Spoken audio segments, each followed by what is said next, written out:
የውሾ ድምፅ አይገባም ኩዳ Hey, እንዴት ናችሁ? ዛሬ የምናየው ሜካኒዝም ኦፍ መስል ሃይፐርትሮፊ ነው። በመጀመሪያ ግን ለፔጁ አዲስ ከሆናችሁ or ለዩቲዩብ ፔጅ አዲስ ከሆናችሁ ሰብስክራይብ አድርጉ እና እንደዚህ አሁኑ አይነት ቪዲዮዎች የምትፈልጉ ከሆነ አሳውቁኝና እንዲህ የትምህርት ቪዲዮዎች ማለት ነው እንሰራባቸዋለን። ነገር ግን ዞሮ ዛሬ የምናየው ሜካኒዝም ኦፍ መስል ሃይፐርትሮፊ እና ሜካኒዝም ኦፍ ትሬኒንግ እና ቤዚካሊ ቢልዲንግ መስል የሚሉትን ነገሮች ነው የምናየው ዛሬ እና እስከ መጨረሻው ድረስ ተከታተሉኝ። እስከ መጨረሻው ድረስ ከተከታተላችሁኝ ትልቅ ሽልማት አላችሁ።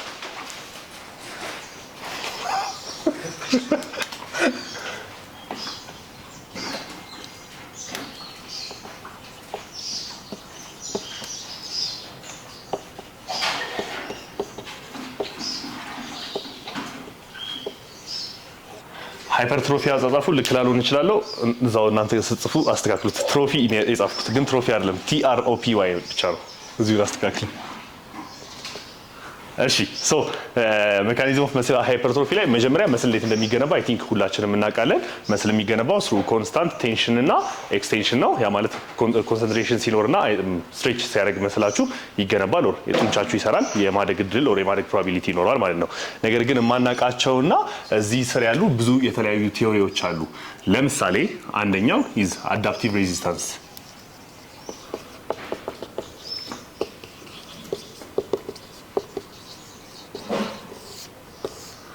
አዳፕቲቭ ሬዚስታንስ ምንድነው? ብዙ ጊዜ ይሄንን ነገር ቃል በቃል ላይሆን ይችላል የምትሰሙት። ያ ማለት አሁን ለምሳሌ አንድ ሰው የሆነ 20 ኪሎን ወይ 50 ኪሎ ኩንታል ጤፍ ኩንታል 100 ኪሎ ነው መሰለኝ 100 ኪሎ ኩንታል ጤፍን ተሸክሞ ከወፍጮ ቤት ወደ እናንተ ቤት ሊመጣ ይችላል። ሚንዋይል እናንተ ደግሞ እንደ ቦዲ ቢልደር ወር እንደ ስፖርተኛ ወር እንደ whatever it is የሆነ ነገርን ማንሳት ልትችሉ ትችላላችሁ። ከዛ እናታችሁ ቤት ሆና ይሄ ሰውዬ እኮ ስፖርተኛ ሳይሆን 100 ኪሎ ጤፉን ከዛ እዚህ ድረስ ይዞት መጣ እና አንተ ግን እንደ ስፖርተኛ ይሄን ማድረግ አትችሉም ልትላችሁ ትችላለች እናታችሁ ማለት ነው። which is heart breaking እና ማለት የለባትም እንደዛ። ግን ዞሮ ይሄንን ያነሳውላችሁ አዳፕቲቭ ሬዚስታንስ ጋር ያያዝኩት ለምንድነው? ምንድነው የሚያያይዘው? ሁሉም ሰው በየሚሰራው ነገር ላይ ነው አዳፕት የሚያደርገው። ያ ማለት ያ ሰውዬ 100 ኪሎን ከዛ ወደ ቤት ከወፍጮ ቤት ወደ እናንተ ቤት ተሸክሞት መምጣት ችሏል። ነገር ግን እናንተ ጂም ውስጥ የምታነሱትን 100 ኪሎ ጂም ውስጥ የምትሰሩትን 100 ኪሎ ስኳት መስራት ላይችል ይችላል ማለት ነው። ስለዚህ 100 ኪሎ ጤፍ ተሸክሞ ይዞት እናንተ ጋር መምጣት ይችላል። ነገር ግን 100 ኪሎን ጤፍ ይዘህ ስኳት አድርግ ብትሉት ይዞ ስኳት የማድረግ ፕሮባቢሊቲው ዝቅተኛ ነው ማለት ነው። ዛት ኢዝ ቢኮዝ ሰውነቱ አዳፕት ያደረገው ያንን 100 ኪሎ ጤፍ ይዞ መሄድ ላይ ብቻ ስለሆነ እና እስከሆነ ድረስ። ይሄ ማለት ምን ማለት ነው? የሆነ ስቲሙለስ ይኖራል። ስቲሙለስ ማለት እናንተ አላችሁ እዚህ ጋር ከዛ እናንተ ላይ የሚያድር ጫና ነው። ከውጪ እናንተ ላይ የሚያድር ጫና ስቲሙለስ ይባላል። እናንተ ስቲሙላንቱ ናችሁ ወር ደግሞ ተቀባዩ ናችሁ። የሆነ ስቲሙለስ ሲያድርባችሁ ሰውነታችሁ ለዛ ስቲሙለስ አዳፕት ያደርጋል። እንደ ሰው ልጅ ወይም ደግሞ እንደ አጠቃላይ እንደ ሰው ያንን ነገር መቋቋም ስለሚጠበቅባችሁና መቋቋም ስላለባችሁ ኤኒ ስቲሙለስ ብታሳድሩበት ሰውነታችሁ ላይ ያንን ስቲሙለስ ኤቭሪ ታይም የመቋቋም ጥንካሬውን ወይም ደግሞ የመቋቋም አቅሙን ሰውነታችሁ እየጨመረ ይሄዳል። ያንን ስቲሙለስ አዳፕት አደረገ ማለት ያንን ስፔሲፊክ እንቅስቃሴ ወይም ደግሞ የሚያደርገውን ነገር ሰውነታችሁ ቻለው ማለት ነው። ስለዚህ ያ ሰውዬ የ100 ኪሎ ጤፍ እንደገና ስንመለስ ወደ ሰውዬ ይዞ መምጣቱን ይችላል ሰውነቱ ወር አዳፕት አድርጓል ለዛ ነገር። እናንተ ደግሞ እንዲሁ ጂም ውስጥ ቁጭ ብድግ ስትሰሩ ለዛ ነገር አዳፕት አድርጋችኋል ወር ለዛ ስቲሙለስ አዳፕት አድርጋችኋል ማለት ነው። ከዛ ሁለተኛው የሚሆነው ፕሮግሬሲቭ ኦቨርሎድ ነው። መጀመሪያ ስቲሙለስ ተፈጥሯል ሰውነታችሁ ላይ፣ ከውጪ የሆነ ጫና አድሮበታል ሰውነታችሁ ላይ። ከዛ ቀጣዩ ነገር የሚሆነው ጡንቻ መገንባት የምትፈልጉ ከሆነ ወር ስትሬንግዛችሁን መጨመር የምትፈልጉ ከሆነ ያ 100 ኪሎን ጤፍ ያጓጓዘው ሰውዬ 100 ኪሎን ወደ 120 110 150 እያሳደገ መሄድ አለበት። እናንተ ደግሞ ጂም ውስጥ የምታነሱትን ኪሎ በ5ም ሊሆን ይችላል በ10ም ሊሆን ይችላል በሆነ ያህል ኪሎ እየጨመራችሁ ልትሄዱ ይገባል። ያንን አረጋችሁ ማለት ፕሮግሬሲቭ ኦቨርሎድ የሚባለውን ነገር አካሄዳችሁ ማለት ነው። ስለዚህ መጀመሪያ ሁሌ ምንድነው መጀመሪያ ያለው ስቲሙለስ አለ ወር ከውጪ የሆነ ጫና አለ። ከጫናው ቀጥሎ እዛ ጫና ላይ የሆነ ያህል ኪሎ ወይም የሆነ ነገር እየተጨመረ መሄድ ይጠበቅበታል ማለት ነው። መጀመሪያ ጫናው አለ፣ ጫና ላይ እየተጨመረ ሄደ መስል የመገንባት እድላችሁ ኦር ስትሬንግዝ የመጨመር እድላችሁ በዚህ መልኩ ከፍ እያለ ይሄዳል ማለት ነው። ፕሮግሬሲቭ ኦቨርሎድ ስንል ግን ሁሌ ኪሎ መጨመር ብቻ ኔሰሰሪሊ ላይሆን ይችላል። ፕሮግሬሲቭ ኦቨርሎድ ስንል ሜቢ ዲስታንሱ መጨመር ሊሆን ይችላል። ይሄ ሰውዬ ጤፉን ወደ እናንተ ቤት ብቻ ሳይሆን ወደ አክስታችሁ ቤት ይዞ እንዲሄድ ብታደርጉት ዲስታንስ ጨመራችሁበት ሶ ፕሮግሬሲቭ ኦቨርሎድ ሆነ። በተመሳሳይ መልኩ ደግሞ እንደገና እናንተ ጂም ውስጥ የምትሰሩበትን 100 ኪሎ ስኳት 100 ኪሎውን እዛው ባለበት ሆኖ 6 የምትሰሩት ከሆነ 7 8 የመስራታችሁ እንደገና ፕሮግሬሲቭ ኦቨርሎድ አካሄዳችኋል ማለት ነው። ስለዚህ ስቲሙለስ አለ፣ ፕሮግሬሲቭ ኦቨርሎድ አለ። በሁለቱ ነገሮች ጡንቻችሁን የመገንባት እድላችሁን ሰፊ ታደርጉታላችሁ ማለት ነው። ከዛ ሶስተኛው ሜካኒዝም ኦፍ መስል ሃይፐርትሮፊ ኦር ቤዚክስ ቱ ቢልዲንግ መስል ኢዝ ምንድን ነው?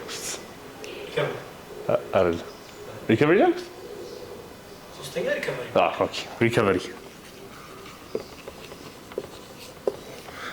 ሶ ሪከቨሪ ማለት ያው ማንኛችሁም ታውቁታላችሁ። መተኛትም ሊሆን ይችላል፣ ማረፍም ሊሆን ይችላል። በሱ ነገር ከፋፍላችሁ ልታውቁት ትችላላችሁ። ግን ዋን ቲንግ ሪከቨሪ ላይ ላታውቁ የምትችሉት ነገር ምንድነው? አንድ ጡንቻችሁን ከሰራችሁ በኋላ ከምን ያህል ጊዜ በኋላ ነው ያንን መስል ግሩፕ ደግማችሁ የሰራችሁት? ሶ በማህል ምን ያህል ጊዜያት አርፋችኋል? አንድ ቀን ነው፣ 2 ቀን ነው፣ 3 ቀን ነው። ዘሞር ፋርዘር ዘ ታይም ዘ ቤተር። ኦር ደግሞ እዚህ ጋር የምትሰሩትን ቮሊዩም ቀንሳችሁ እዚህ ጋር የምታርፉበትን ጊዜ ልትቀንሱም ትችላላችሁ። ዞሮ ግን አንድ ጡንቻችሁን ከሰራችሁ በኋላ ሪከቨር ሳያደርግ ደግማችሁ የምትሰሩት ከሆነ ኦር በመሀል ቀናቶች ጋፕ የማትሰጡት ከሆነ ሪከቨሪ ማድረግ እድሉ ዝቅተኛ ይሆናል ማለት ነው። ይህንን ስላችሁ ግን እዚህ ጋር ሌግ ሰርታችሁ ከዛ ከአንድ ቀን በኋላ ደግሞ ሌግ መስራት ብቻ ኔሰሰሪሊ ላይሆን ይችላል። እዚህ ጋር ሌግ ሰርታችሁ ከአንድ ቀን እረፍት በኋላ ዴድሊፍት የምትሰሩ ከሆነ ለምሳሌ ሪከቨር አላደረገም ሰውነታችሁ። ሶ ሎወር ባካችሁ ላይ ኢንፍላሜሽን ትፈጥራላችሁ። ያኔ ሰውነታችሁ ሊጎዳም ይችላል። ዴድሊፍት ፕሮፐርሊ ፐርፎርም ላይ ያደርግ ይችላል። የተለያዩ ከዚህ ጋር ተያይዞ የሚመጡ ኢሹዎች ይኖራሉ። ስለዚህ ሪከቨሪ ኢዝ አን ኢሴንሻል ኦፍ መስል ቢልዲንግ ኤንድ ሃይፐርትሮፊ ማለት ነው። ሶ ሶስተኛው ሪከቨሪ ነው። አራተኛው ኢዝ ቫሪዬሽን ፕሪንሲፕል። ቫሪዬሽን ፕሪንሲፕል ደግሞ ምንድነው? አንድን ኤክሰርሳይዝ ለምን ያህል ጊዜ ነው የምትሰሩት? ሶ ኤክሰርሳይዝ ብዙ ጊዜ ወዲያው ሲቀያየር ያለው ኤክሰርሳይዝ ወዲያው መቀየር የለበትም። ለአንድ ወር ለ2 ወር የተከተላችሁትን ስፖርት ፕሮግራም ወዲያው የምትቀይሩት ከሆነ ያ ነገር ይስራ የማወቅ እድላችሁ ዝቅተኛ ነው። ስለዚህ አንድ የምታወጡትን የስፖርት ፕሮግራም ግዴታ ሚኒመም ከ3 እስከ 6 ወራት ልትከተሉት ይገባል። አለበዚያ መስራትና አለመስራቱን ራሳችሁ ሰውነታችሁ ላይ ልታውቁት አትችሉ ማለት ነው። ስለዚህ አንድን ወርክአውት ሩቲን ወይ አንድን ፓተርን ሰውነታችሁ ለምዶት እዛ ነገር ላይ ፕሮግረስ እንዲያደርግ ግዴታ ለ3 እስከ 6 ወር ልትከተሉት ይገባል ማለት ነው። ከዛ ለ3 እስከ 6 ወራት ከተከተላችሁት በኋላ ሜቢ ዘ ሴም ስኳት ፓተርን መስራት ላይ ጠበቅባችሁ ይችላል። ያ ማለት ስኳት ለ6 ወራት ስትሰሩ ከነበረ ቀጣይ ሜቢ ሃክ ስኳት ልትሰሩ ትችላላችሁ፣ ሌግ ፕሬስ ልትሰሩ ትችላላችሁ። ዋትኤቨር ኢት ኢዝ ፕሬስ ፓተርኑን ኦር ስኳት ፓተርኑን ቼንጅ ልታደርጉ ትችላላችሁ ማለት ነው። ስለዚህ ቫሪዬሽን ፕሪንሲፕል ማለት የምትሰሩትን እንቅስቃሴ ለምን ያህል ጊዜ ሰርታችሁታል ነው። ወዲያው እየቀየራችሁ ከሆነ ዩ ኖት ሪሊ ትሬኒንግ ኢን ዘ ጂም ኦር ፕሮግሬሲቭ ኦቨርሎድን አፕላይ የማድረግ እድላችሁ በዛው ልክ ይቀንሳል ማለት ነው። ምክንያቱም አሁን ዛሬ ሌትስ ሴይ ስኳት ብሰራና ስኳት ላይ የሰራሁትን ኪሎ ማቀው ከሆነ 100 ኪሎ መሆኑን አላማዬ የሚቀጥለው ሳምንት ስመጣ 110 ኪሎ መስራት ሊሆን ይችላል፣ ወር ድግግሞች መጨመር ሊሆን ይችላል። እሱን የማድረግ እድሌ ግን ኤክሰርሳይሱን የምቀይረው ከሆነ ያንን የቀየርኩት እንቅስቃሴን ሰውነቴን እንደገና እንደ አዲስ አዳፕት እስኪያደርግበት ድረስ የተወሰነ ጊዜ ስለሚፈጅ ፕሮግሬሲቭ ኦቨርሎድ ለማድረግ እንደገና ደግሞ ሌላ ጊዜ ይፈጅብኛል። ስለዚህ አክቹዋሊ መስል ቢልድ የማድረግ እድላችሁን የተወሰነ ቀንሳችሁታል ማለት ነው። ስለዚህ ቫሪዬሽን ፕሪንሲፕል ማለት እሱ ነው። ብዙ ጊዜ ወር 10 ወርክአውት ፓተርናችሁን አትቀየሩት። ሶ አራቱ ፕሪንሲፕሎች እነዚህ ናቸው። ትልቅ ትምህርት እንደወሰዳችሁ ትልቅ እምነት አለኝ ከዚህ ቪዲዮ ላይ። ሞር እንደዚህ ማየት የምትፈልጉ ከሆነ አሳውቁኝና ሞር ቪዲዮ እንሰራለን። ምሳ ሰዓት ላይ እንገናኛለን መሰለኝ ወይም በቀጣይ